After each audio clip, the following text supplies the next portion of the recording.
You're now tuned into the hottest podcast in the world, the Stay Woke Podcast, right here on TheSonicBreakdown.com. Man, it's time to wake up. Get this cake up. Only thing I care about is switching. First, welcome back to another Stay Woke Podcast. This is DeRa and Damian, and we have a special guest today. We have Mr. Trance Man from Vibrationz Podcast. If you haven't listened to their podcast, you should go definitely check them out now. They're on iTunes or Apple Podcasts. Some people refer as the Purple app, as well as SoundCloud and YouTube. So go definitely check them out. Welcome, man. Well, thanks, man. Thanks, DeRa. Let me shake your hand there for real this time. And here we go. So the people from Vibrationz listening, I just want to say hello to all. Thank you for tuning in to the Stay Woke Podcast today. Episode special with DeRa. And today we're going to be talking about the Logic documentary from the documentary Rapture today. Yep, and just for you guys out there to know, we're going to be doing a series for all of the 8 episodes. For the people who are watching on Instagram Live, you can see some of it in the background. This documentary was produced by Nas, the acclaimed legend rapper out there. If you don't know, then you probably shouldn't be listening to this podcast. Basically, the whole concept of this documentary is basically breaking down hip-hop and diving deeper and getting to know the artists behind the music that you love and listen to really get because hip-hop isn't just about music, it's a movement. As the phrase goes, hip is for intelligent and hop is for the movement. You have to have both of those to have hip-hop. And so Right. Let's break down this first episode. And the first episode was featuring Logic. And before we get into the actual episode of Rapture, let's just talk about a little bit of like how familiar you were with Logic prior. Yeah, I think that's a great topic. Logic to me, I never heard of him before a couple years ago. I accidentally stumbled upon his music from a friend of mine saying, "Hey, have you ever heard of Logic?" And I was like, "No." Then they showed me one of his Everybody song, as a matter of fact. As we all know, that's very popular, and it's based on the album too. Yeah, which came out last year, 2017, I believe in January, maybe February. Yeah, it sounds about right. It was like a little bit after the release date. Yeah. Beforehand, I didn't really know who he was. I just liked the name. I thought it was pretty creative. Then once I heard the Everybody song, I was hooked on it, and I read the message behind it because his belief in that is the same thing as me. Where everybody bleeds, everybody need love. I agree with everything, especially because, I run a spiritual podcast. I am spiritual, so I do believe we're supposed to give unconditional love to people, no matter what. Race, religion, creed, sexual orientation, or color, as what he says. Yeah, that's exactly what he said. For me, I've listened to Logic for a while. I'll say, and a while is relative, but I'll say probably 2015, maybe 2014. My first introduction to Logic was with Under Pressure. After I heard Under Pressure, I think which was his first studio album, then I followed him ever since. So I've heard Under Pressure, The Incredible True Story, and of course his latest album, Everybody. And just going back with that, I want to touch on something that you said about Everybody. That's what I talked about in the podcast that I did for the review that we did with Everybody, and I believe I did that with Jason Terrell, who just wrote a great article that will be out next week about this new artist. So definitely check that out on TheSonicBreakdown.com. But we talked about that same concept of, as he explains in the documentary a little bit as well, too, about that everybody's connected, that interconnection between everybody, that all of it doesn't matter. At the end of the day, we're all the same. We're all people. We're all just we're just living beings trying to make it, man. Like, yeah, at the end exactly. of the day, we're just living beings just trying to make it. And I think that positivity is important. And I think that is one of the things that helped me gravitate to his music. He did push that message early, but not as strongly as he did on Everybody. For me, what got me with Under Pressure, specifically Under Pressure, was that album's about the struggle of trying to make it and trying to get out of whatever your environment is. In Logic's case, dealing with abusive parents, low-income housing, all that together, and that's what gravitated to me to that is his determination to consistently push, even with all these barriers pushing against him. So that's where my prior Logic knowledge comes into play for this. Have you heard his previous 2 albums, Under Pressure or The Incredible True Story? Yeah, I have a couple of his songs. Fade Away is a very popular one. I really like that one. Nikki was one that really spoke to me because that one was, about a message about a woman Or the nicotine. It's a double entendre for. Oh, he's referring to nicotine or cigarettes as a woman, Nikki. Okay, so I didn't know that aspect. I'm a person that has to really read the lyrics to understand it because I get lost in the beats. In the sound, yeah. Because I'm more of a sound person. That's why I listen to trance a lot because it's less vocals and it's more about music, the actual beats itself. Gotcha. So I didn't really see the correlation there. But the way he was describing it as if it was a woman, I was relating it into my personal experience. That was the first song I heard, Under Pressure, right? I think it's that one, or is it the other one? No, you're right. It's on that one? Okay, for sure. But yeah, that one really spoke to me, and then I listened to the rest of them. I also have on my iPhone, I have... can you give me a little rundown of all the songs on that track, as a matter of fact? On Under Pressure? Yeah. Gang Related. Oh, yeah, I do have that one. But Gang Related, I know... he had that song, I think it's a bonus track, Driving Miss Daisy with Childish Gambino. Till the End. Driving Miss Daisy? Or something like Miss Daisy, or it's about... I can't think of the name of it. But yeah, I think it's Driving Miss Daisy. It reminds me of Drive By Miss Daisy by Compton's Most Wanted. Hood Took Me Under album in 92. Or Straighten It Out in 94. It's one of the two. Yeah. Let me think. What other... Here we go. Yeah, Gang Related, Soulful, I'm Gone, Growing Pains. Growing Pains. Oh yeah, that's the other one. That's the other one. And Under Pressure, Bounce, Buried Alive. Yeah, that's probably my favorite album of his is Under Pressure. Now, why is that? Is it because it speaks to you the most? It just speaks to me the most. It's just about that the trial and triumph story. Just a lot of the concepts of like Buried Alive. Just feeling that feeling of being. I guess the reason why it resonates to me so much is because I kind of put myself all the time in a state of pressure, so I don't become complacent. Wow, that's a really good. And so, therefore, that feeling of constantly putting myself under pressure all the time, it just that album talks about all different ways of pressure and all different facets, and so that kind of relates to me. So that gets you going to the things that you want to do. You have to have that pressure applied. I don't feel like I have to, but I feel like in order to get the excellence, the best out of myself, that's the only way I know how to.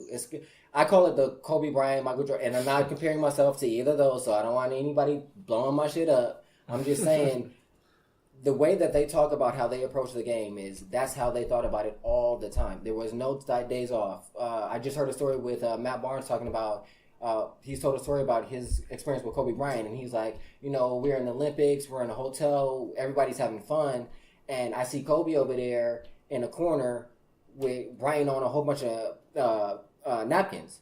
And he's like, I'm thinking he's writing lyrics, because, Kobe did have that hip-hop album. Yeah, that's right. 2000, trash. Right? Yeah, trash. But anyway, so he thought he was writing hip-hop albums, yeah. So he went over there to look, and he looked over his shoulder, and he started talking to him about it, and basically he had all these napkins on the paper, and it had quartz on it, with little X's and O's, and he's like, I'm looking at, when I'm on the court, I don't look at my defender. I'm looking at where y'all are going to be. And so I'm drawing out different scenarios of where y'all going to be. So that idea of and this is their leisure time. They're supposed to just be relaxing. And that mentality is what I try to put on myself for whatever I'm trying to do. So you're trying to emulate that. Yeah. Because if you want to be great, my understanding is if you want to be great, you have to look at the greats that have done it. And you can take every field and take something that they did in their field and apply it to yours. Yeah, so that's what I'm taking from Kobe and Jorden, the same thing. Wow, that's awesome. Thanks for breaking that down. Woo! We dove deep into that. It's a good album, y'all. Y'all should check it out, though. But what was your anticipation when you found out that he was going to be on this Rapture? What did you think it was going to cover, and how do you think it was going to encompass Logic? Well, first, I actually did not know he was actually going to be featured on there. Okay. I thought it was... this is my first initial idea of what Rapture was going to be. I assumed that Nas, I know that he was a producer. I thought he was strictly going to focus on hip-hop in general, of all the greats. I didn't think that every episode will be for a specific artist. Mm-hmm. So once I found out, just a couple days before Rapture got released on March 30th the other day, that I found that Logic had his own segment. And I'm like, oh, it's broken down, and I only know like some of them. But I'm interested in hip hop. I like the whole culture and community, so I'm gonna check it out. Gotcha. So once I learned that, I figured it was it met my expectations, I should say. Okay. I thought it was going to be about his life, and it was. What I didn't know was all the struggles he overcame, though. I knew he grew up you're from Davisburg, Maryland. Nothing happens over there in his Take It Back song. Yeah. So once I found that out, I was just like, yeah, I'm definitely going to check that out for sure. I'm interested in it. Let's see it.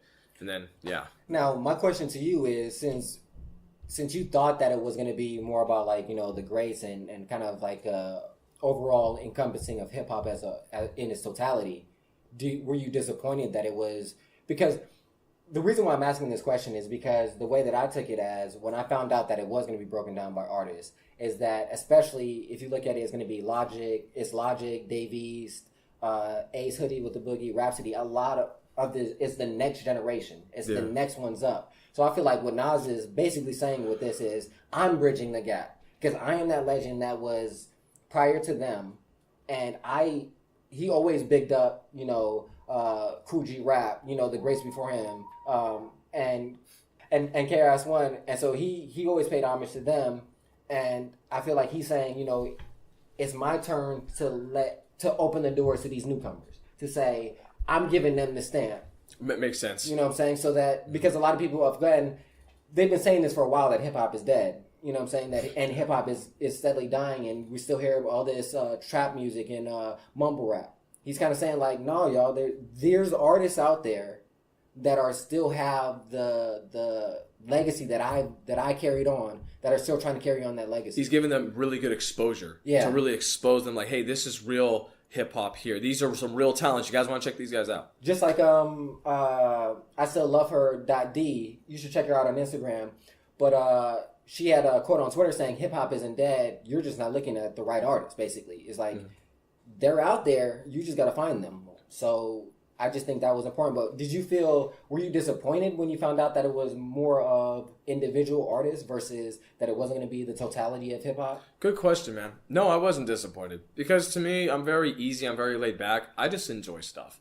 I wasn't disappointed at all. I might be like, oh, okay, I thought it was like this. Whatever. I'll still watch it. I don't give a fuck. So I was still happy with it at the end of the day, and I can't wait for the other episodes that we're going to cover. Yeah, I'm excited about it as well. So let's get into this episode. What were your impression when you first, let's say the first half of this documentary, the first episode? The first half in a just a general overview? Yeah, just a general. How did you feel like the opening was? Do you feel like they presented it right in presenting, letting us know that the direction that they're going to take us in? I think so. It kind of seemed like a traditional documentary. It was showing about the highlights, like how we probably would hear that particular artist. So say, for example, if like Snoop won a Grammy, it's going to show off the Grammy before his life, because we remember those high moments. Yeah. And then it slowly transitions into but that's good, but don't forget there were some struggles here too. So I really liked how they presented that in the beginning. How probably most people met Logic or heard of him. Then it goes into kind of just, he walks in through the double door, then he sits down on the seat. He's like, God damn, whoa, screwing with the seat. And then he goes into, talks about his life. I mean, I think that initial scene of him going through the double doors, I think that was important. And the reason why I think that was important is because it really highlights, if you follow Logic on Instagram or Twitter, or like I said, I've listened to him long enough that, and he puts himself out in his music that I feel like of course you don't know these people because, again, you don't know. But the image that he puts out is that same image that they portrayed in that first scene. Like, he's goofy, he's crazy, he's funny. Like, that kind of personality that you saw, I felt really opened up of what encompassed him, of who are the image that, again, he gives off to the public. So I thought that was an interesting approach. And I have a feeling we're not going to quite see that same carefree or loving type of introductions moving forward, just because of the difference in personalities of the artists. Like, I don't think we're definitely not going to get nothing like that with Dave East. No. So I think it was interesting, and it's important that you're getting these drastic personality differences, but it's all in hip hop. Like, to me, it highlighted another great thing about hip hop. Like, hip hop can be anything. Yeah. and can be for anyone. So I thought that was important in that aspect of it. Yeah, I agree, man. That's really awesome, brother. As a matter of fact, coming up, going back to this, the shows the domestic violence, the drug dealers that was in his area. Then his mother beat him based off a book that she read. He didn't go too much into it, probably because it would bring up a lot of emotions, and he probably didn't want to deal with that on the camera. She definitely beat him. It was definitely too rough for him to answer. I noticed that in the interview. Was that something that was new to you for you finding out about Logic? Yes, I knew that his mother was not in his life. He did confirm that and reiterate that in the episode too. And his mom obviously was treated bad as a child, to where it was so bad to the point that she was being sleep deprived, and it repeated the same cycle to him at about 8 or 9 years old. When I heard that, it blew my mind, because like, what mother obviously would do that to their child like that? Yes, and obviously we understand from a higher perspective that it was done to her, so it's gonna most likely recycle it onto her offspring. But it was just pretty hard to hear that. For me, I wasn't surprised. I wasn't shocked. I wasn't surprised. And saying you don't care, but you weren't surprised that it happened. It's not that I don't care, but and another part of it is because like my upbringing, I've seen people in situations like that. When he was talking about that, what it did bring up to me is how important family structure is in general, and as well, and then if you break it down to other aspects of, that's how racial bias is. Those things get branched down from generation to generation because of the same things like that. Like, she experienced that, so she's going to then give that experience to her children. Mm-hmm. If your experience was you lived in a racist family, what do you think you're going to pass on to your children? Most likely be if racist, you're in an abusive family, in his situation, until someone or something happens that will break that cycle. I'm lucky for him that he's in a situation where he's open and willing to talk about it enough that I would assume that if he has kids, that cycle would be broken. But again, you never know. But I just thought that was interesting. But it also made me think that what they say about art in general is that the greatest art comes from true pain. And who's to say that he wouldn't be where he is if he didn't go through that? Exactly. So, because pain, we need that. We need the struggle, the adversity to make us grow. Yeah. Because if everything was soft, what does it do? It creates soft people. You do need the hard times to harden you up a bit. So I do agree with that. What is that point of too much hardening versus too much softening? But going back to the documentary, though, I just thought that, and I think that they played it well as well, because like you said, you can still see that he's still dealing with those emotions. He's still not comfortable with it. He's open to talk about it, but being open to talk about it and still being comfortable with something are two separate things. Right. Maybe you can only go so far, and then when you realize, like, I'm comfortable here. This is my line. Yeah, and that's why I think, like you said, that's why he didn't go more into depth of like what book she read it from, what other things from that book did she take from, and foster on him. And I also thought that it was interesting, just in the regards that even the people that were shown in Logic's life, they didn't even show her at all, like as in. Yeah. Like, because, in some documentaries, they'll go to, like, let's say they make a documentary about this. Me and you have a fight after this and we never talk again. They still go talk to you and still talk to me. Right. And show that in the documentary, but they won't have us in the room. You know what I'm saying? Yeah. So it's just interesting that they never even had parts of the documentary of them talking to her to just even hear her perspective. You know what I'm saying? Like, just to hear her perspective. I thought that was something that I took notice to, because they did talk to the dad. I was just going to say that. Yeah, they did. And he even mentioned that they were bridging their relationship together as well. Yeah, because his father, smoked a lot of crack, back then. I mean, and that was evident. That's another thing. If you listen to Under Pressure, a lot of that has been talked about in Under Pressure. The abuse of his mother, the abuse and the relationship that he has, the contentious relationship that he has with his father. Like, even there's even parts on Under Pressure towards the end where it's his dad saying, like, something that even said in the documentaries that Logic even said. He's like, why do you always talk about my drug use in your songs? and he's like, well, that's my way of venting. A part of that is actually on Under Pressure of his dad leaving a message saying, you know, me and Deborah aren't together, you know, your cousins out here that you don't even know love you, like, just that. So I feel like Logic has always been very personal, and I think that's what has helped him rise to the level that he's gotten to as well. That whole Rat Pack feels, because that's why I feel like I'm going to garner more out of the Rapture, out of like Ace Boogie with the Hoodies episode, or even to a certain extent Dave East, is because I feel like I know Logic. So I didn't really, nothing in this piece I feel like I didn't already know. It just helped me get a little bit more insight to him from his perspective, outside of songs. Okay. What about you? Did you, I mean, because again, you weren't as familiar with his music, so do you feel like you gained a lot more knowledge about who he is as a person? Absolutely. I didn't know about his background in full detail like that. I just know kind of bullet points in his life, just the struggles, the positives, you know, that sort of thing. And then when I was writing down these notes here, because I really wanted to stick to my head, I learned a lot on this one. So I didn't have any expectations going in, just like, all right, let's check it out. Let's see what it really is going to be in depth about. I figured it was going to be about his life. What did you think about the relationship with his father, him and his father? I know in some of his songs he was talking about that. And it's just unfortunate that it's pretty common.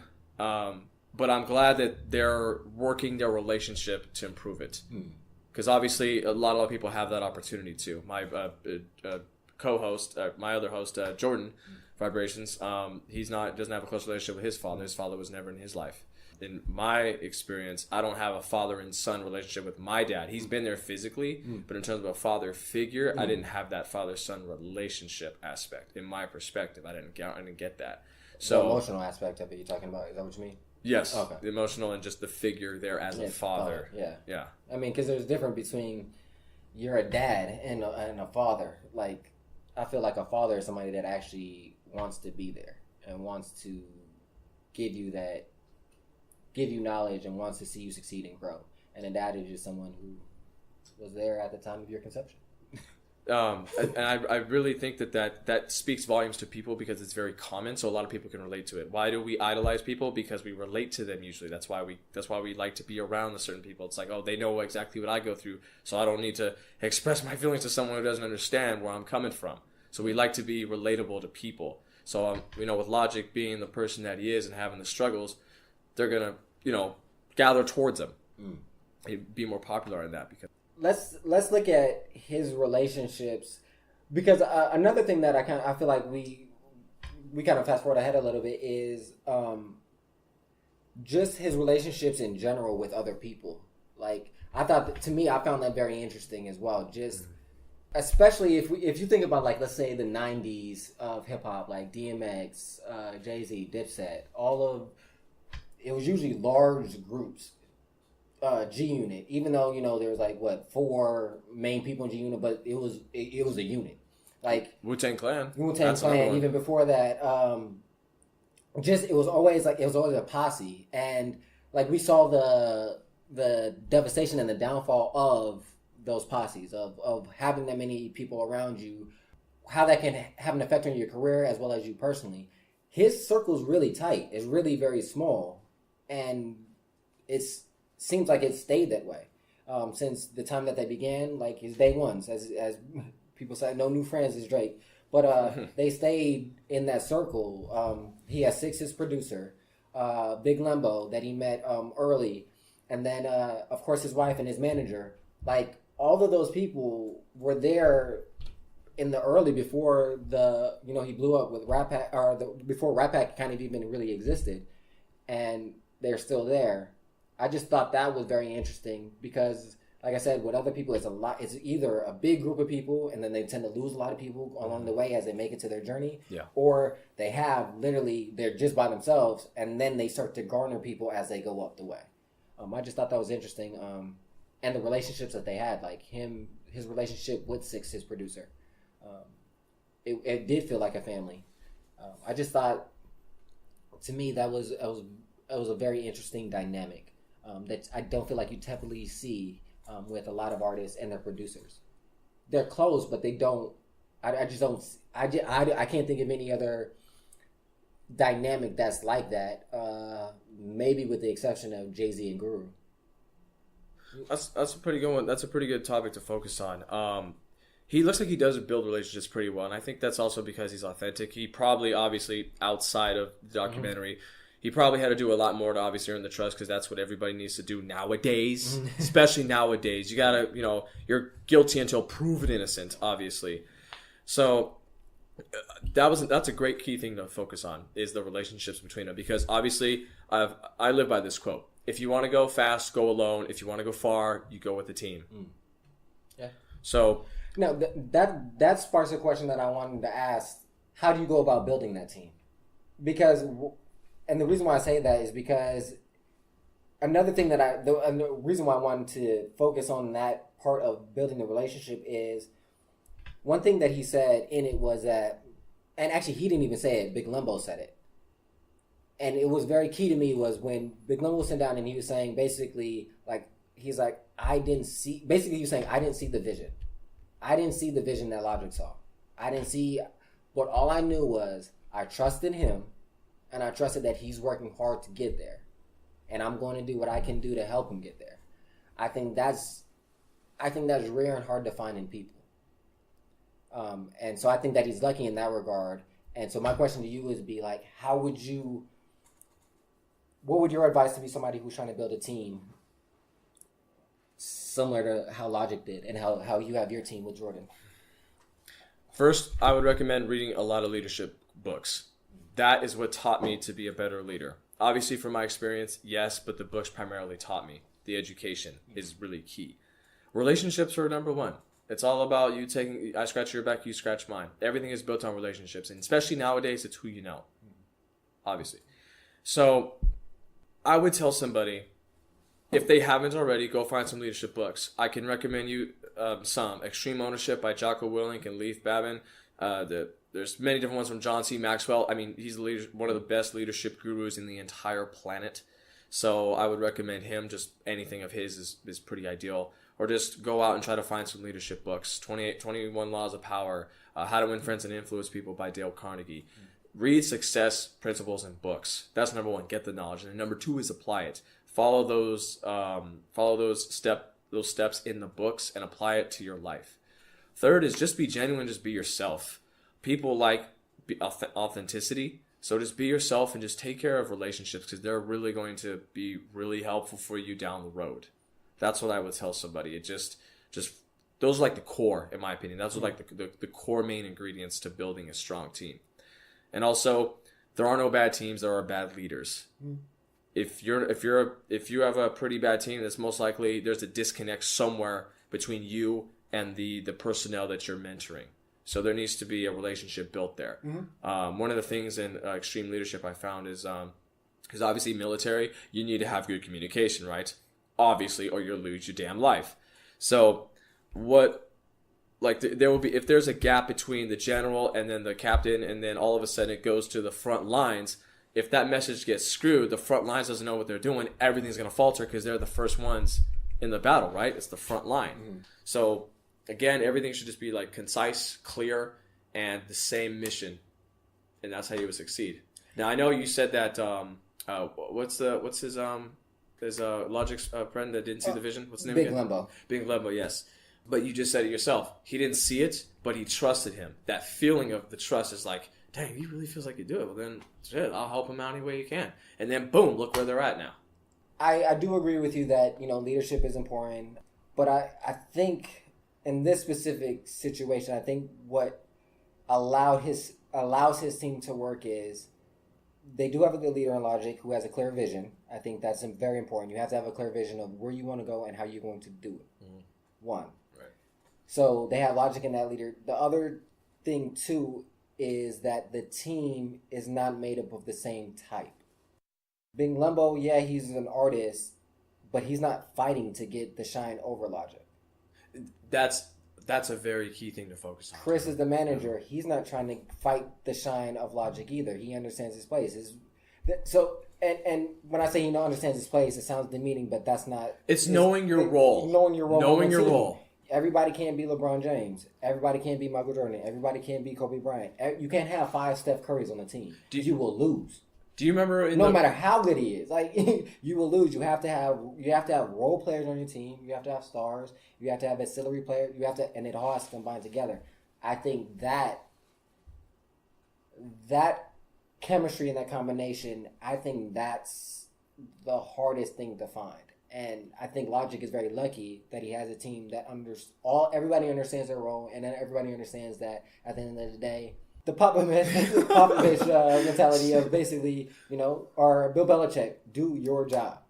You do your job, he does his job, Tom Brady does his job. We'll get there. We'll at least be in Super Bowls. I think that's what I took from it is a key of, and to a certain extent, Logic's lucky that he found people that understand that. I agree. I think it's a combination of those two. I agree. I think he's very fortunate to find those people, but then again, you were destined to meet them. Mm-hmm. Another thing is like the prime example when you were going on. You can't say not when you were saying not everyone's Kobe Bryant, not everyone's LeBron James or MJ. Think about those Dallas Mavericks in 2011. It was Dirk and just role players. Yeah, role players, but they understood their roles, like you were saying a little bit a few minutes ago. They know their roles. You said that Chris, the manager, doesn't step over Logic, or you know what I mean. Mm-hmm. So everybody knows their roles. It creates like this huge system to where it can skyrocket into something else, go into something a lot more bigger than where it already is. And that helps with the trust issue, because when you have the system like that, it's the same thing going back to basketball with the Golden State Warriors. Draymond Green communicates with that defense. That's the reason why that defense runs so smoothly, because Draymond's telling, hey, I need you here. I'm about to go here. Roll this way. Oh, they send the pick left. Block off the pick. That communication won. And then he knows if he calls it, if he says pick left, he has the trust that he's getting that pick left. KD's going to pick up the man that because of the pick. Mm-hmm. That level of trust, and that's what that Big Limbo thing comes back to is he knew that Logic was going to do his job. If he did his job, Big Limbo did his job, Logic did his job, Chris does his job, they'll get there. But it's also that trust that I know if I do mine, they're going to do theirs. So I don't have to worry about nothing else. That's one of the things that John Maxwell said in his books. So at the end, you're going to get to where you are because everybody knows their roles. But there is a certain level, or at least some sort of a fragment of trust there to do, like, I trust him to do his job. Yeah. He might not see what I see, but he'll do what he does specialty.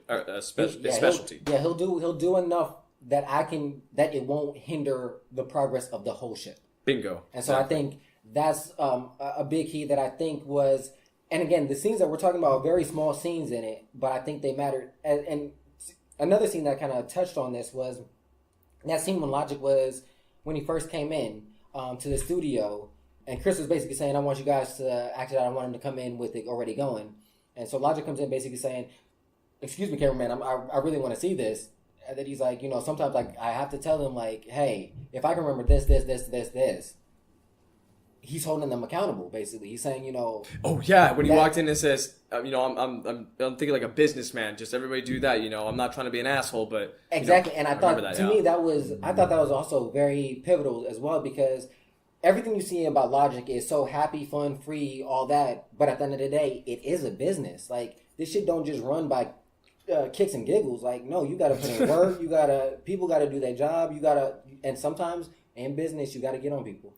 And like he said, it's not personal, but it's a business. We got to make this money go. And I thought that was also important to show that there is another side. You're fucking up here. Why are you like? And I like the way that he talked about how he approaches it. It's like not only I'm gonna ask you, okay, well you fucked up here.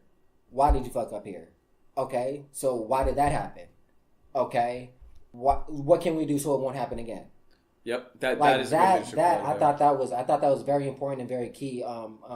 Just for other artists and other just people in general trying to get to the point that he's at, even in their respective field, you gotta have some of that mentality with you. I definitely agree to that. I love how because he reminds me of me. That's what I would do. Is like, why didn't this work? it automatically goes to the person, right? And then we're like, okay, but I'm not just going to come to you and say, fix your shit. And that's it. I'm going to be like, no, okay, I understand, there's an issue, but why did that happen? I want to know an explanation so that way we can make the right steps to fix this issue so it doesn't happen again. Exactly. And yeah, that, again, I thought that was very, pivotal scene. Again, it was very small, very quick, but to me, it told a lot about him as a person and as a businessman. And I thought showing others that aspect of it as well is because a lot of people just think that it's about, let me write these dope flows, let me get these great production, and then everything's smooth sailing. No. Like he said, I have to be on them because I'm putting my money up for this. Yeah, his own money. He's paying all out of pockets. And even if it isn't about money, it's about time, because time is money too. So it's like just having that business mentality, I think, is important. And again, it was great for it to be highlighted in here. Before we kind of wrap it up, I wanted to ask you, now that we're talking about the person itself, because usually for me, I like to separate the art from the person. Okay. That's just because I feel like fucked up people can make great art. it can happen. That doesn't mean that the art isn't as if somebody kills somebody, and you didn't know they killed somebody, and you saw a painting that they made, you might be like, that is the greatest, that's just beautiful.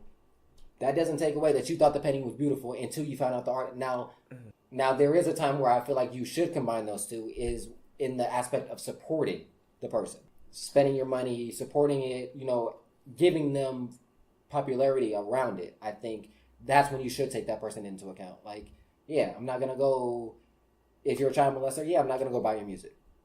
I don't care how good it is.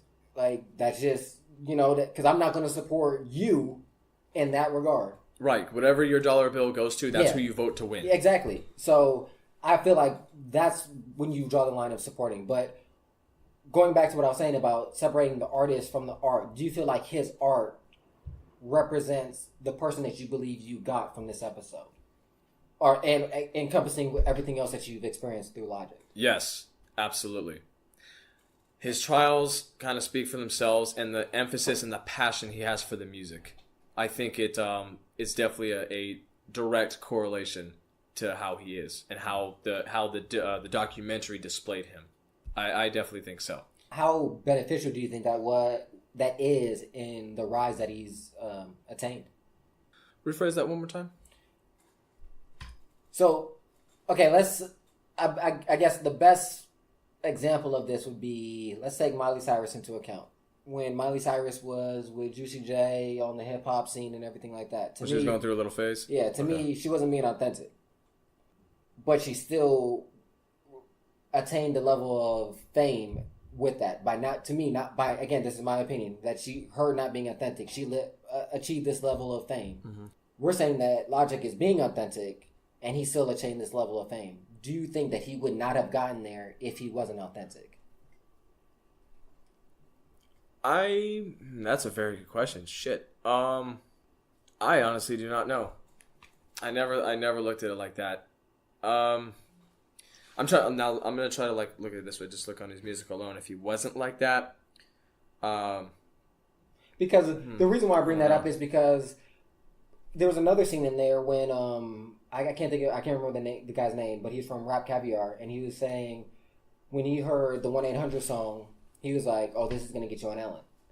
So there are people that go into the booth knowing that if I write certain hooks, or write a certain structure to a plan, or write about a certain subject matter, aka Macklemore winning the Grammy for about the gay marriage and love. Like, some people said that he did that purposely to ride the wave of that, to push and propel his career.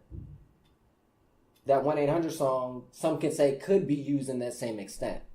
So, but if you don't authentically care about it, then again, you're riding the wave, and it's kind of being a culture vulture in essence. You're taking something from somebody because you know it'll be beneficial for you. I see your point. I don't think Logic was in this case, but the reason why I say it, because I don't think he would have achieved this level of stardom if he wasn't authentic. I think people would have saw through it if 1-800 wasn't authentic. I think, and that he didn't carry it through. And I think that would have hurt his career. So that's why, and I think the reason why people gravitate, the reason why we saw that scene in that episode with the guy crying, being so emotional, the way that woman was talking about the 1-800 song, I think the reason why they are as connected to it is because he's as connected to it. Mm-hmm. And I think that will allow his career to have longevity, is, again, that authenticity will give you the longevity where, like I said, going back to the Miley Cyrus, yeah, she's still famous, she's still popular, but she did take a hit when people thought and assumed and put it out there that she was a culture vulture.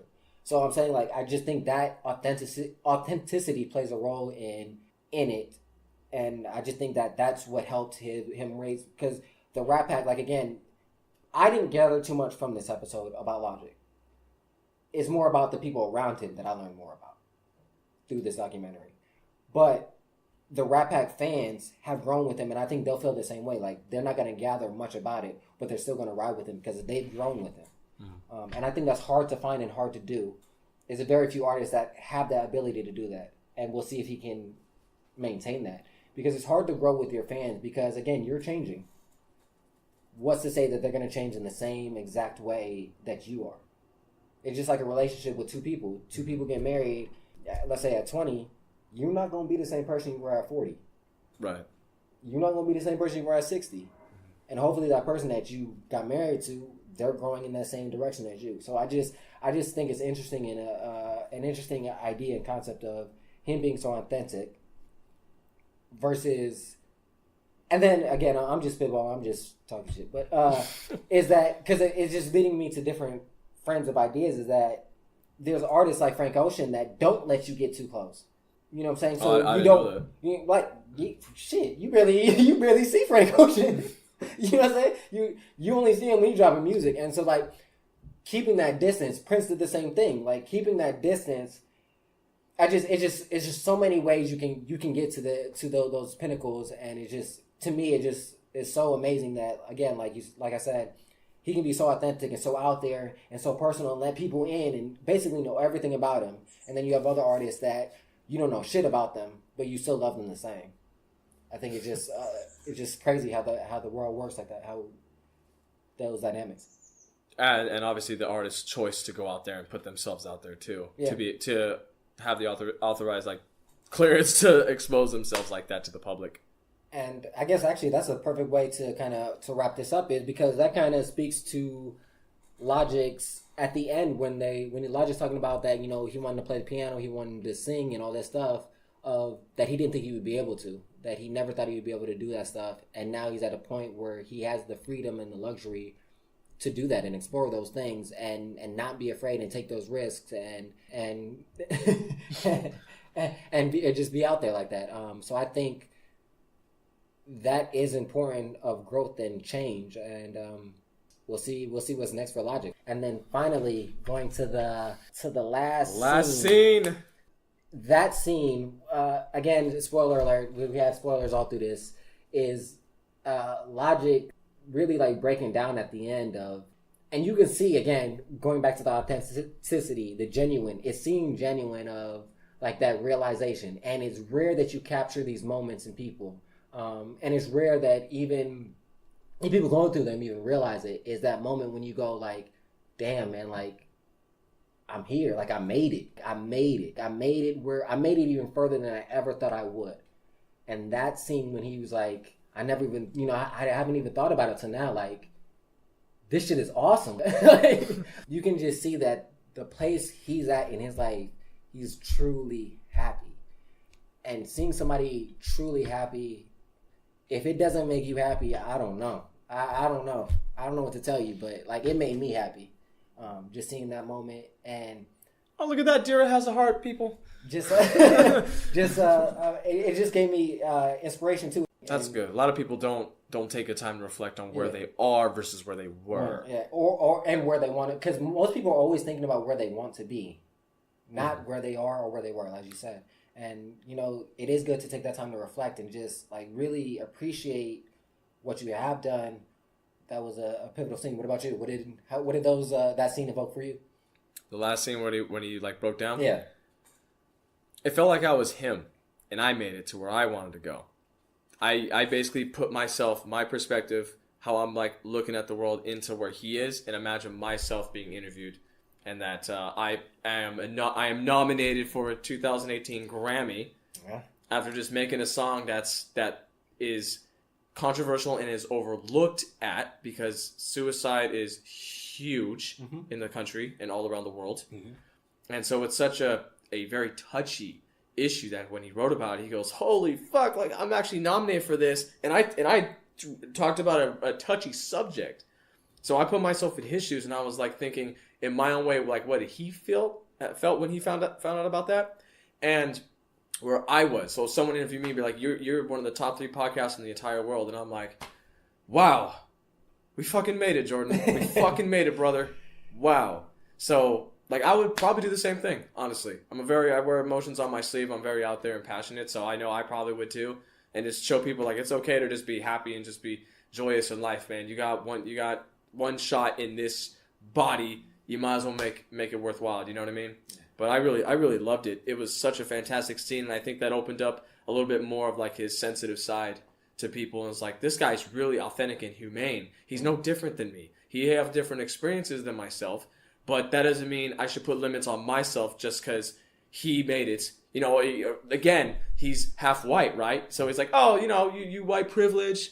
And he goes like, "What the fuck is that shit? Like, seriously? No, it's not. It's not white privilege. I grew up this way, and I'm just telling you." So I really think that entire scene was like a great ending for that episode. And I'm curious to see what the others hold up. I definitely agree with you about that. That was very... every man or everyday man is kind of the theme that I felt for this episode. Is they were trying to definitely show that Logic is like an everyday guy. Like, you know, he's a guy you can relate to, a guy you do know. That he's not necessarily. I'm not saying that he's not nothing special, but like you said, he's just like me. If he can make it, I can make it. Actually, one of the lines that I guess that stood out at that scene too as well is that he's like, "I don't want the 1-800. That's just a stepping stone. I don't want that to define me. Like, it's a great song, it's important, but at the end of the day, I'm still going to keep on pushing." That idea that I was talking about of not being complacent, he's still, even at that point of reflection, still making it known that I'm not complacent because I still want to do better. I still want to make great work. One of the quotes I heard from, I believe is John C. Maxwell, he did mention this. I don't know if he came up or coined the quote. "Don't focus on yesterday's success." And he's not. That is why, in my opinion, he's going to get extremely far. Yeah, he won an award for that. He's like, "Yeah, that's dope. Okay, on the next thing. What we got to do?" And that is what separates the goods from the elites, in my opinion. And then that statement that you made as well reminded me of the podcast that actually we did on Friday with Jasmine Fenelator Victorian. And is that the Olympian, right? Oh, she said something to the... and I'm sorry, I don't remember the exact number, but I think it was like 0.0001% of the people in the world. That's the percentage of the shot you have of making the Winter Olympics. Whoa, it's that small? Yeah, it's that small. Because there's that many people, and they have them every 4 years, and there's only so many... I mean, it makes sense, but it's like, it's a small-ass number. But somebody did it. She did it. Logic came from a horrible environment, and he made it. Like, just that idea, you can do it. And I feel like that is something that... It can't go overstated. It can be done. You can do it. That's another thing that I felt like that was captured as a result of this, is that at the end of the day, man, just go for that shit. Just go for it. Go for it. Reach for the stars, baby. Reach for the stars. Reach for the sky. Toy Story. Oh, matter of fact, quick fact. Did you know how he got in the name Logic? Do you remember that? Oh, yeah, with the psychological, yeah. But yeah, go ahead. Go into it, yeah. So for the people that don't know how he came up with the name, because I'm very fascinated how people come up with their names. Well, technically he began in 2009. His buddy Solomon said to look up a word in the dictionary that best described logic himself. He came across psychological, and then his friend Lembo called him Logic for short, because it was just too long. Like, hey, psychological is about to be on this. Oh, that's just my phone. So obviously it was too long to say. They didn't think it was catchy, so they just used logical, and I guess they took the logic out of psychological, and they ran with it, and here he is. The name works perfect, and it's just crazy how things work out like that. I think, actually, I'll say the craziest name combination, or the craziest name story that I heard was Childish Gambino's, of him putting his name in a Wu-Tang name generator, and that's how he came up with Childish Gambino. But again, just to wrap this up, first I want to say thank you, man, for coming on. If you haven't checked out Vibrationz Podcast, go check that out. And man, we're going to be doing some more. We have 7 more episodes of the Rapture coming up. The next one will be Nas and Dave East, excuse me. So, Nas is my favorite rapper. He's one of mine too. So I'm definitely excited about this one, and I know this is going to have a definite different feel than the first one, but hopefully just as good. And so again, thank you everybody for listening to another Stay Woke podcast. This is DeRa Brinson, and you know our motto: live, listen to some great music, and I guess for this one we'll say watch some great TV shows like Rapture. Yes, please check that out, guys. And at the end of the day, above all, love more. That's right. And quick little thing to find Vibrationz. You can find us on Facebook and Instagram at Vibrationz Podcast with a Z, YouTube and SoundCloud Vibrationz with a Z Podcast, and also on iTunes in case you guys want to check out our content. And all of that will be in the description, so you can just click the links in the description to head over there. And yeah, we out.